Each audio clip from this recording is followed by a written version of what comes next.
বিদ্যুৎ নেই, ইন্টারনেটও বন্ধ, রাস্তায় মারমুখ পুলিশ।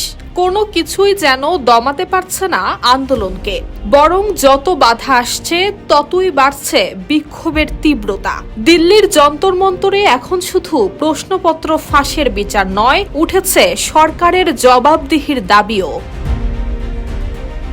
আন্দোলনকারীদের দাবি শুধু বিচার নয়, কেন্দ্রীয় শিক্ষামন্ত্রী ধর্মেন্দ্র প্রধানকে পদত্যাগ করতে হবে। সেই দাবি পূরণ না হওয়া পর্যন্ত যন্তর মন্তর ছাড়বেন না বলেও ঘোষণা দিয়েছেন তারা। পরিস্থিতি নিয়ন্ত্রণে আনতে দিল্লির বিভিন্ন এলাকায় মোবাইল ইন্টারনেট বন্ধ রাখা, ফোনে জ্যামার ব্যবহার, একাধিক মেট্রো স্টেশন সাময়িকভাবে বন্ধ এবং ব্যাপক পুলিশ মোতায়েন করা হয়েছে। এভাবেই কোটি কোটি মানুষের ঘরে দেশ জুড়ে ফ্রিজ একটাই, ওয়ালটন। আন্দোলনকারীদের দাবি, যন্তর মন্তরের মঞ্চের বিদ্যুৎও বিচ্ছিন্ন করা হয়েছিল, কিন্তু অন্ধকারেও মোবাইল ফোনের টর্চ জ্বালিয়ে বিক্ষোভ চালিয়ে গেছেন তারা।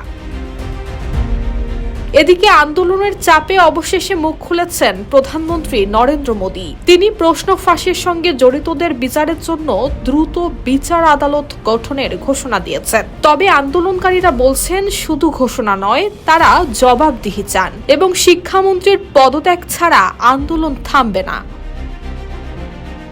ইন্টারনেট বন্ধ আর কড়া নিরাপত্তা দিয়েও যখন আন্দোলন থামানো যাচ্ছে না, তখন কি সরকার আন্দোলনকারীদের দাবির দিকে আরো কোনো বড় পদক্ষেপ নেবে, নাকি যন্তর মন্তরের এই আন্দোলন ভারতের রাজনীতিতে আরো বড় সংকটে রূপ নেবে?